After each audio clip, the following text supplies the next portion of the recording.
forward to this time with you all because I really admire what Convene has accomplished over the years in this whole challenge of integrating faith and work.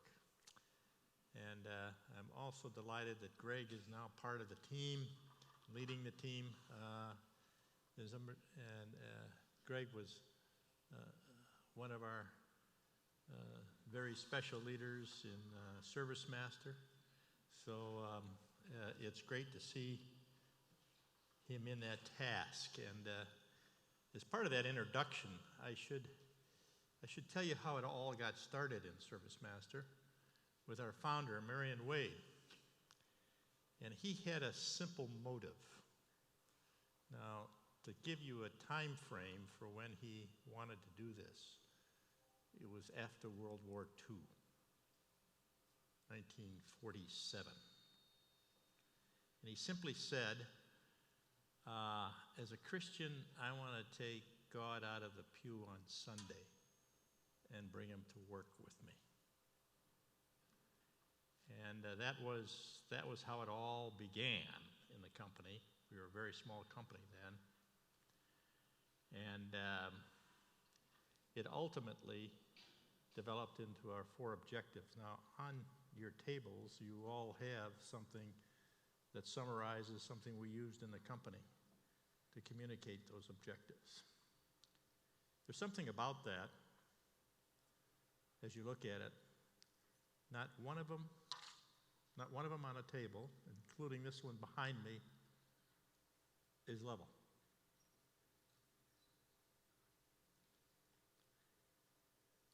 The first objective was to honor God in all we do. The second objective was to help people develop. The third objective was to excel in serving our customers. And the fourth was to grow profitably. We often said those first 2 objectives were end goals, and the second 2 were means goals.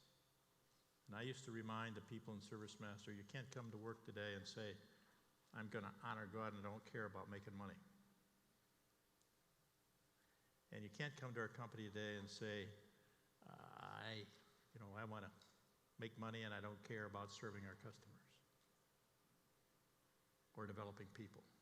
They all had to fit, but there were end goals and there were means goals. And was it ever in perfect balance? You bet it was not.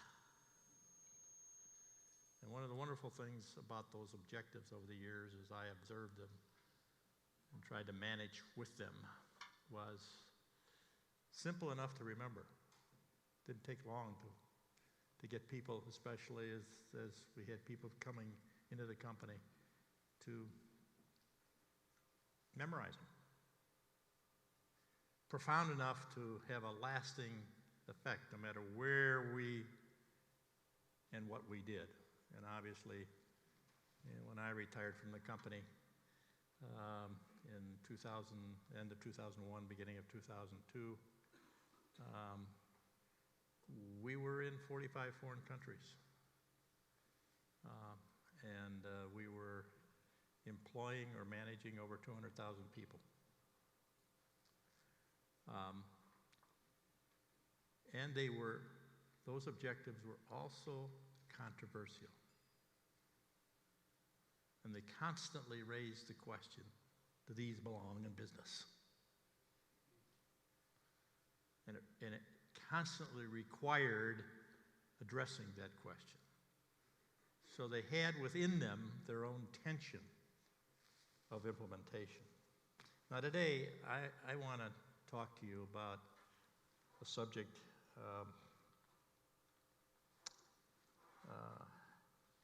and I've titled it The Tides of Life. And my most recent book, that's the title of it, The Tides of Life. I wrote it over a year ago, primarily for my family, as part of trying to understand what Grandpa, or great-grandpa now, did with his life, and the whole question of taking our faith to where we work.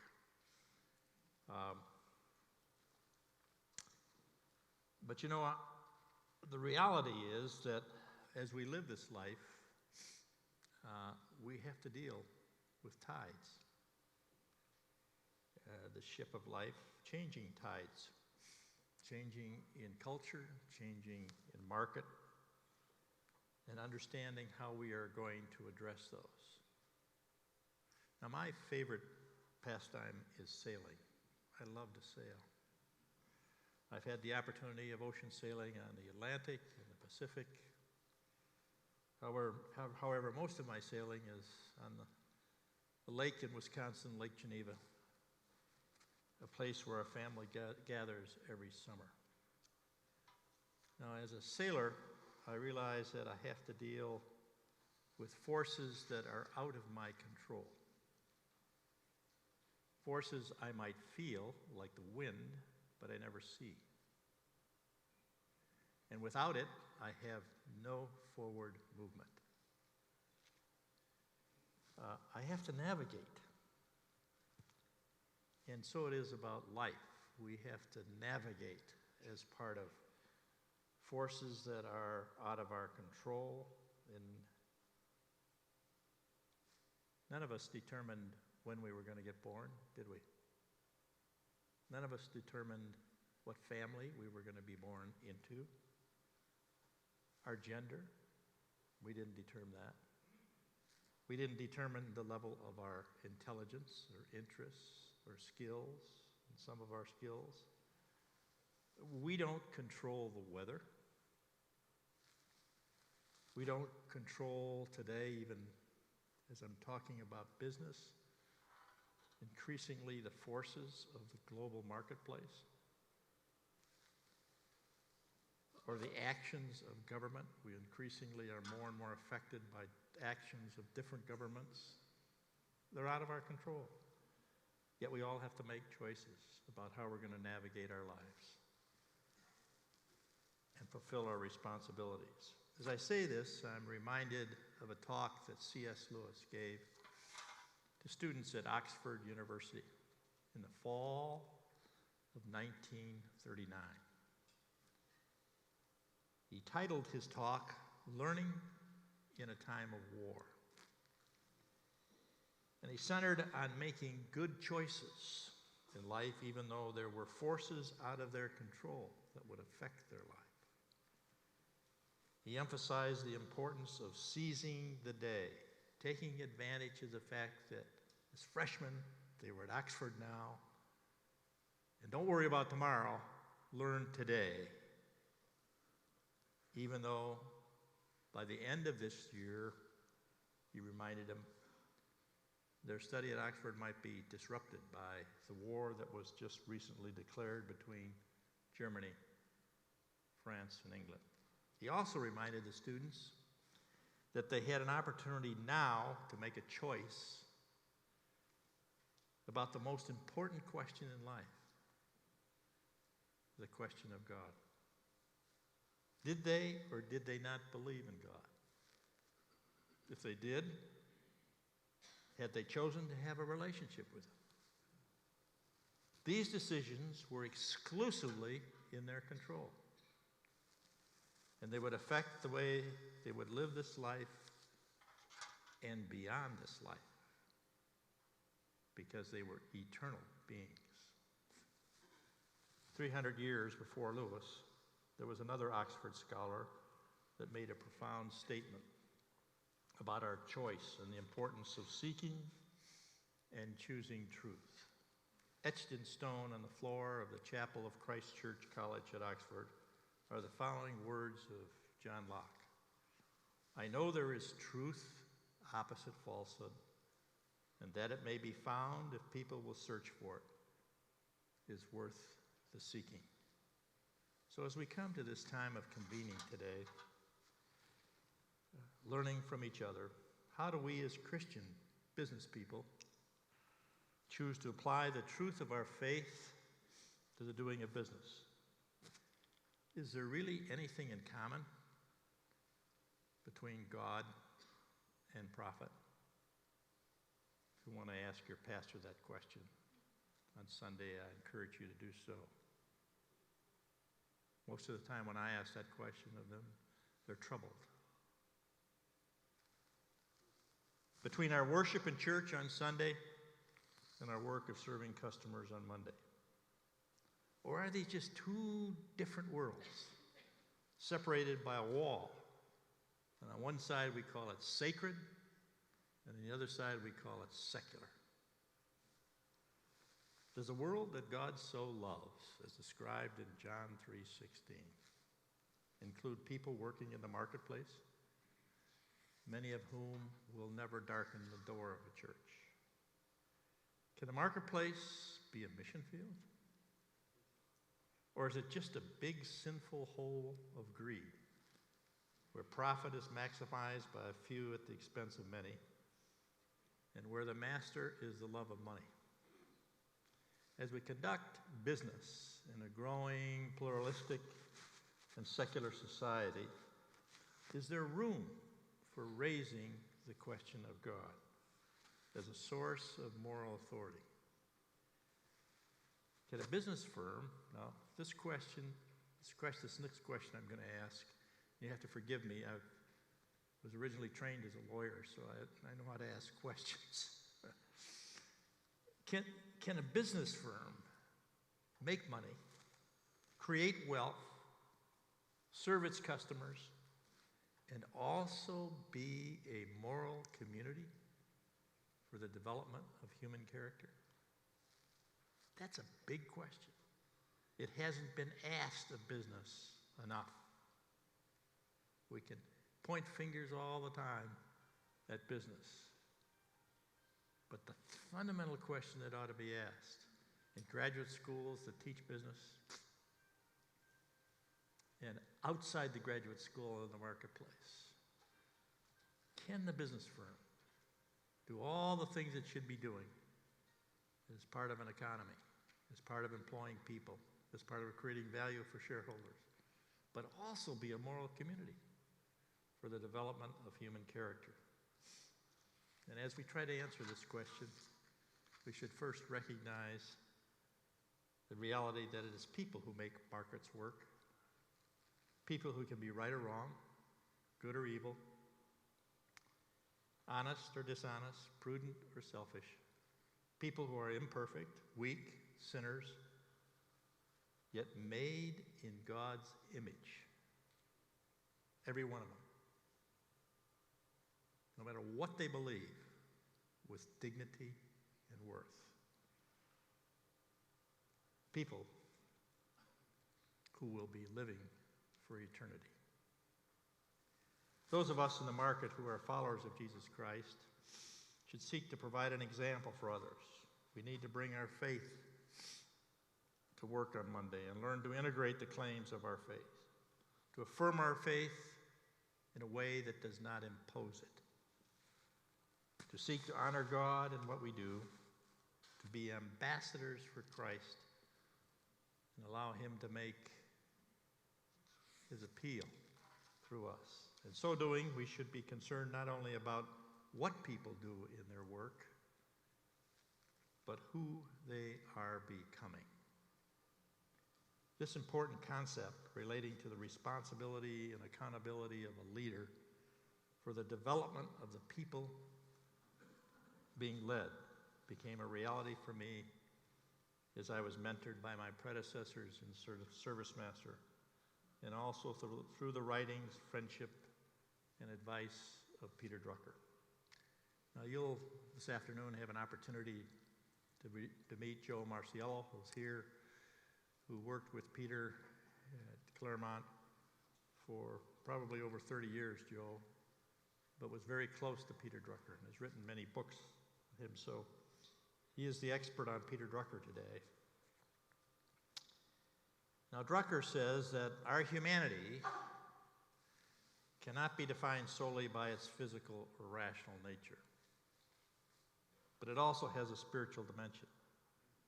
It is the spiritual dimension, side of our humanity, that influences our character, our ability to determine right and wrong, to recognize good and evil, to make moral judgment.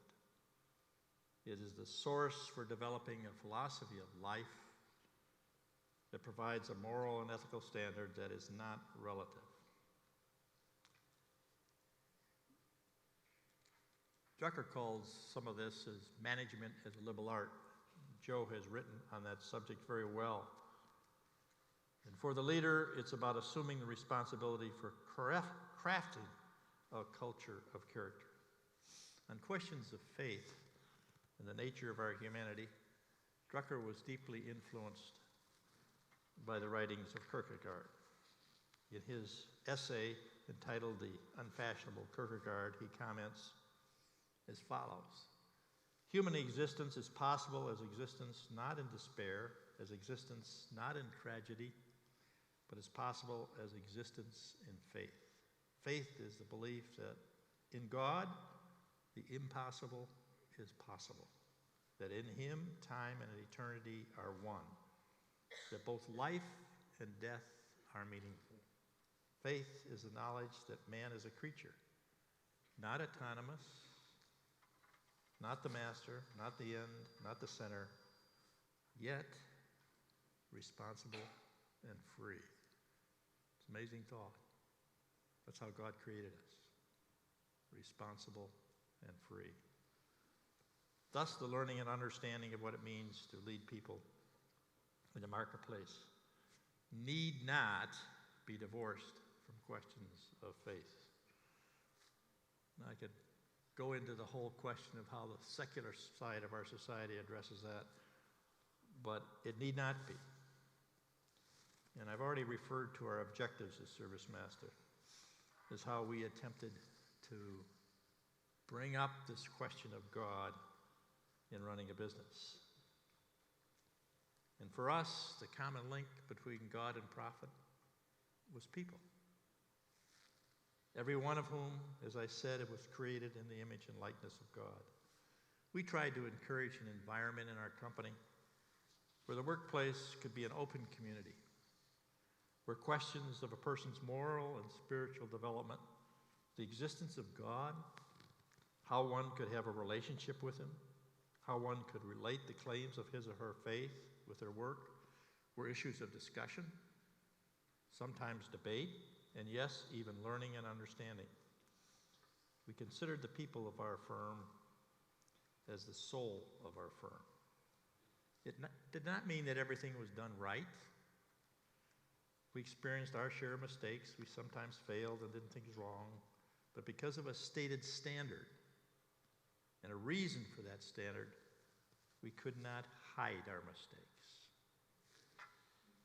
They were regularly flushed out in the open for correction and in some cases for forgiveness. And leaders could not, and this is important, protect themselves at the expense of those they were leading. The process of seeking understanding and application of these objectives at all levels of our organization was a never-ending task. It involved matters of heart as well as head. Now, as a follower of Jesus Christ, one of the best ways I found to engage people I worked with and to lead in the development of the firm as a moral community, and we've already heard this morning, was to seek to serve as I led, to reflect the principles that Jesus was teaching his disciples when he took a towel and a basin of water and washed their feet. And basically the message was, no leader was greater or had a self-interest more important than the people they were leading. And seeking to so serve, the truth of what I said could be measured by what I did, and provided a platform for me to share my faith. I want to tell you, it has always been a learning experience for me. And as I almost reach my 78th birthday, it is still a learning experience for me. I had been recruited to join the company by Ken Hansen and Ken Westner. Ken Hansen was then its chairman, and Ken Westner was its CEO. I had practiced law for a little over 10 years, and then I had a serious illness as after one of the major acquisitions I was working on night and day. As I look back at my practice, I tell you that I probably wouldn't be married today if I had stayed in the practice of law. Anyway, I was recuperating from major surgery, and the president of Wheaton College came to visit me in the hospital. And the college was one of my clients. And he said, Bill, I think I've been praying about you, and I think it's time for you to leave the practice of law and come and help me at Wheaton College. And this was just as I was getting out of the hospital, and I said, Hudson, I said, I want to tell you that's the furthest thing from my mind. I've got a job to do. My partner's expecting to come back to the firm. And, well, it took 3 months for me to kind of think through that. God work in my life, and I realized that maybe that's where I should be. And I told Hudson I would come for 3 or 4 years and help him in a senior officer position in the company, but that I would eventually go back to the practice of law. And so that was my plan as I went to Wheaton. And my partners gave me, in effect, a leave of absence from the law firm so I could come back at any time. As they recruited me, Ken Hansen and Ken Wessner were great salespeople. And they painted this wonderful position, wonderful where Service Master could be. Now, at that time, to give you an idea, we had a figure of $9 billion referred to earlier. And at that time, the company was doing a little over $200 million in revenue. We were a public company at the time. And they had these great visions of what the company could be. And they kept inferring, although they were recruiting me for a senior officer position, they kept inferring that, maybe there'd be someday to be the CEO of the company. I was 38 years old at the time. I said to myself, this looks like a great opportunity. My partners want me back in the practice. I know what that is. I better find out what they really mean when they're inferring. So that day that came and I was to sign up all the employment documents, and I was in Ken Hansen's office, and Ken Wessner was there, and the documents were there for me to sign. So as I told you, I'd learned to ask questions. So I started pressing Ken Hansen about, what do you really mean? What do I have to do? Who else in the company are you considering? I started asking questions like that. After about 5 minutes of listening to me, Ken Hansen stood up, looked me in the eyes, and he said, Bill, this interview is over. And Ken Wessner said, well, I guess, Bill, the interview is over. And I was ushered to the front door, and I left, and I said, well, God, you don't want me to be in Service Master. I'm going to go back to the practice of law. The next morning, I got a call from Ken Hansen. He said, Bill, do you want to know what happened in my office yesterday? I said, sure, Ken. I want to understand it. They have breakfast with me tomorrow morning. So we had breakfast the next morning. His basic message was, if you want to come to Service Master and contribute, you'll have a wonderful career. But if you're coming for a title or a position, forget it. And then he launched into what servant leadership meant to him. And I made a decision at breakfast that day, and he made a decision that I can join Service Master as a senior vice president. Now, Ken, in his own way, decided he was going to test me. So when I came to work a couple of weeks later, I found out that, I had an office. Sure, I had an office headquarters, the rest of the senior officers. But my job for the first 8 weeks was out doing the service work, working with our service workers, all different assignments, all over the place. And when the day was over, I was to come back and do my work in my new job until about 10 o'clock at night. Was I willing, as we talked about servant leadership, to always be willing to do what I'd ever ask anybody else to do? That I'd given up the idea of title and position was important, and really wanting to serve the people. I learned during those weeks really how important it was for me to understand the people out delivering the service to the customer. Their needs, their wants, their training or lack thereof. It was a great experience. And I realized how dependent I was going to be in any officer position, in any leadership position, upon how those people did their work. Little did I realize then that someday this would ultimately involve over 200,000 people as we reached 10 billion in revenue in 45 countries. But it reminded me of my own imperfections and the need to admit my mistakes and ask for forgiveness. When I became CEO of the firm, the faces of our service workers would often flash across my mind as I was facing those inevitable judgments of the rights and wrongs of running a fast-growing company. We were doubling in size every 3.5 years for over 25 years. Work out the compounding figures, you'll see that makes great value, but it also puts a lot of strain on the people.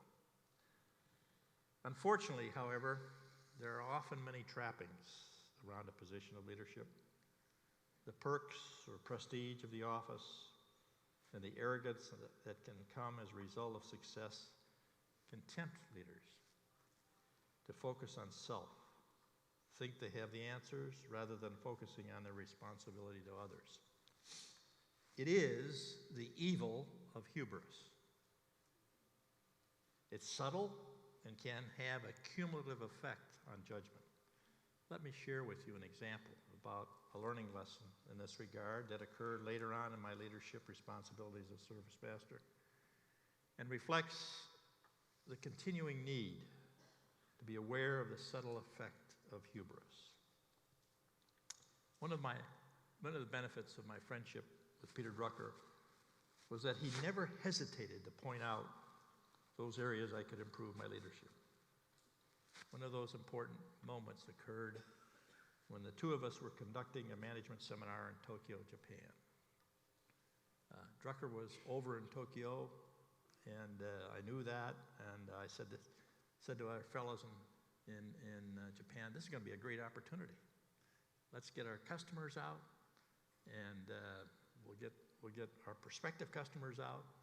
We'll reserve a big room in one of the hotels in Tokyo and have a seminar. And then Peter asked me to participate in it.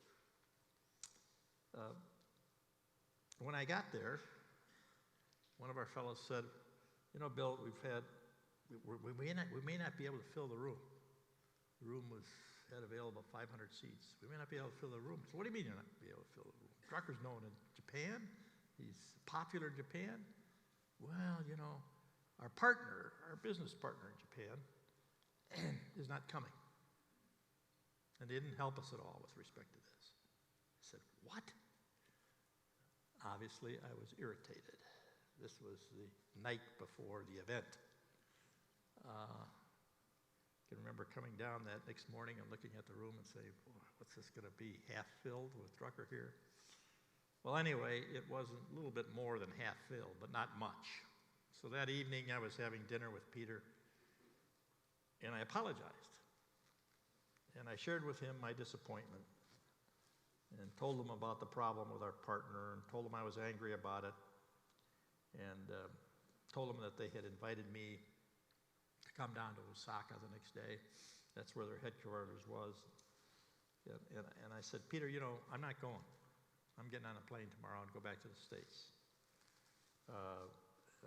And I think it's time to just, you know, have a one-upsman with him and push him back a little bit that way. And he said, oh, Bill, you shouldn't do that. Then he gave me a lecture on the culture in Japan, which I knew quite a bit about already. And I just kind of smiled and nodded and so forth. And the dinner was over. He went up to his room. I went up to my room. About 10:30 that evening, I got a call. He said, Bill, this is Peter. I want you up in my room. I said, Peter, it's 10:30. I said, I've already got my pajamas on. He said, well, take them off, put your pants on, and get up here. So, of course, I saluted and was up to Peter's room, and he opened the door, and he had put a chair right next to the bed, and he said,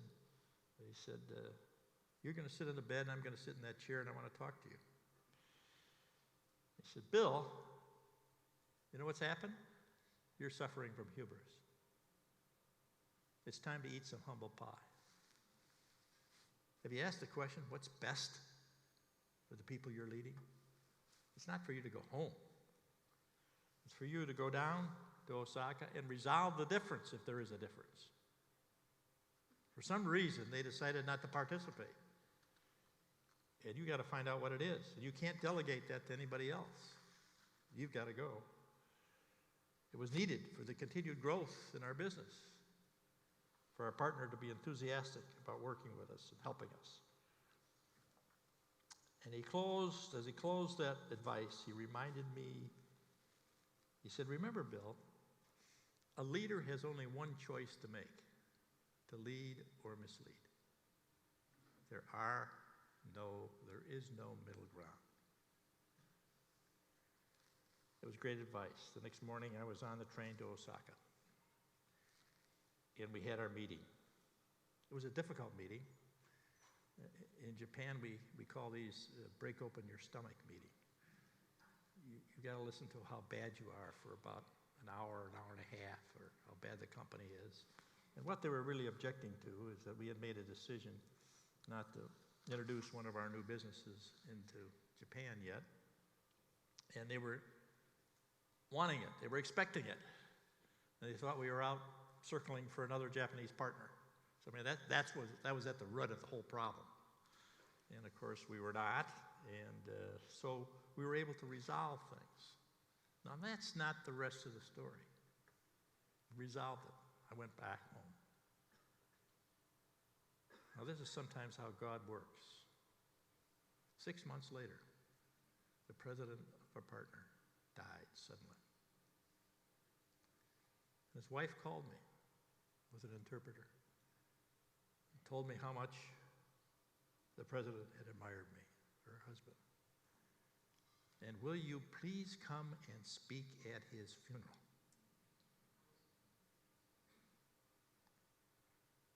Now, I said, yes, I will, but when is the funeral? And I'll be able to get the dates and stuff. And then, our folks over in Japan said, Bill, are you sure you want to do this? Some days he was Buddhist, some days he was Shinto. He'd never listened to the Christian faith as we tried to share it with him. What are you going to say? And I said, well, I'm going to tell him what my faith is. And so there I was at his funeral, standing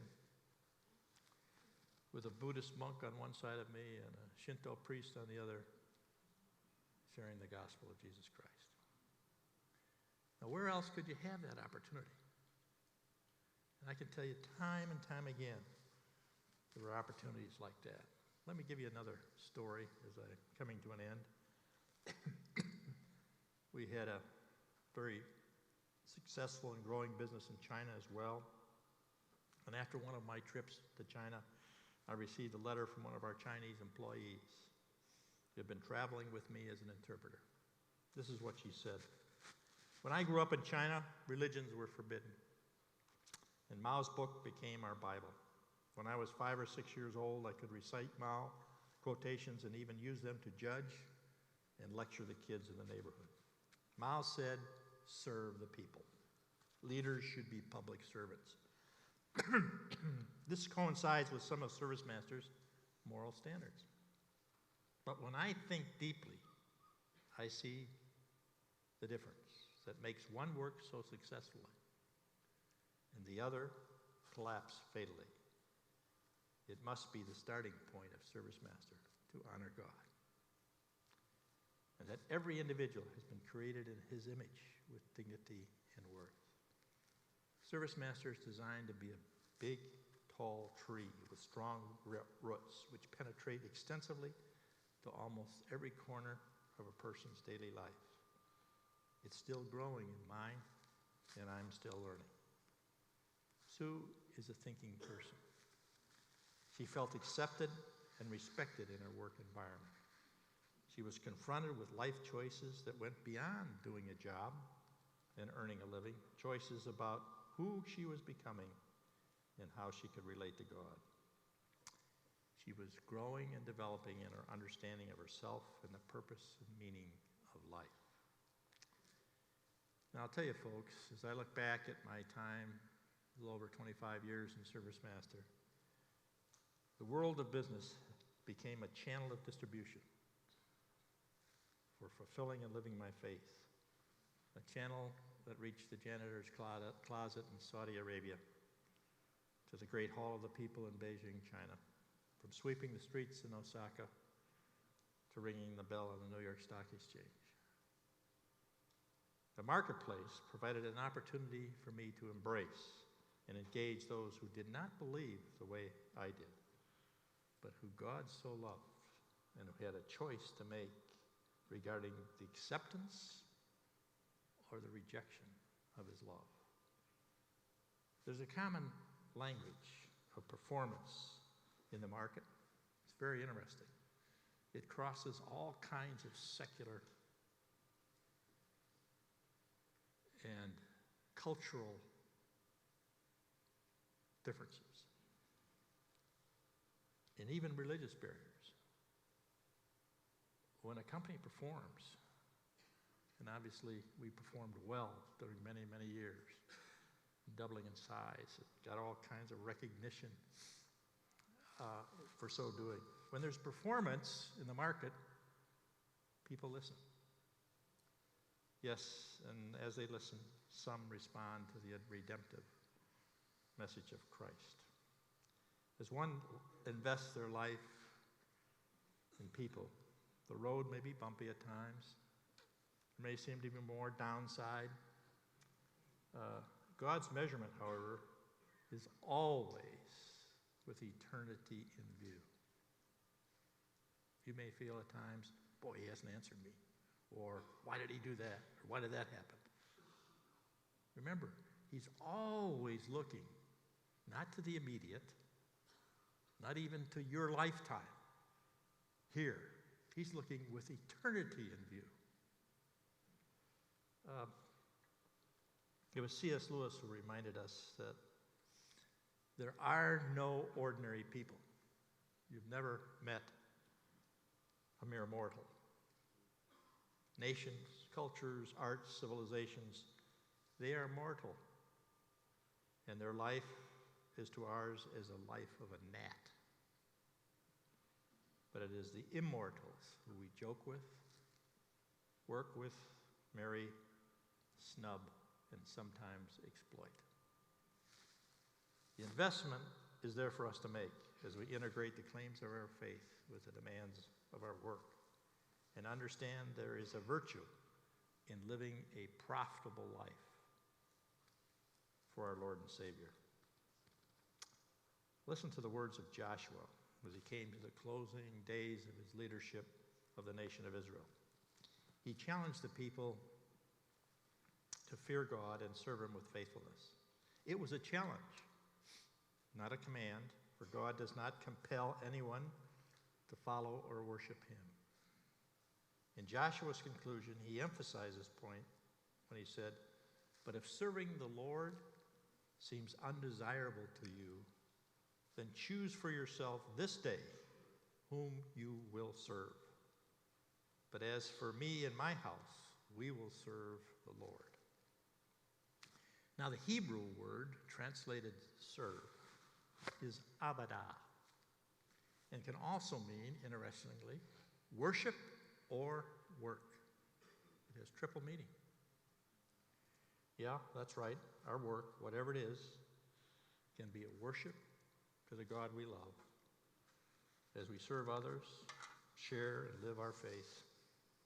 Our work is a worship as we bring alive the reality that Jesus lived and died for a purpose. We have a wonderful opportunity. We can point to a person who lived and died as we talk about our faith. God has called us to be in the world, but not part of it. He's called us to be excellent in what we do whether it is a job we call a profession, a ministry, or service to others. And when we excel in what we do, whatever that may be, we live our faith in a way that cannot be ignored. We have a platform to proclaim our faith. The choice is ours. So as we come to navigating this ship of life that God has given us, there will be forces that we can't see that are out of our control.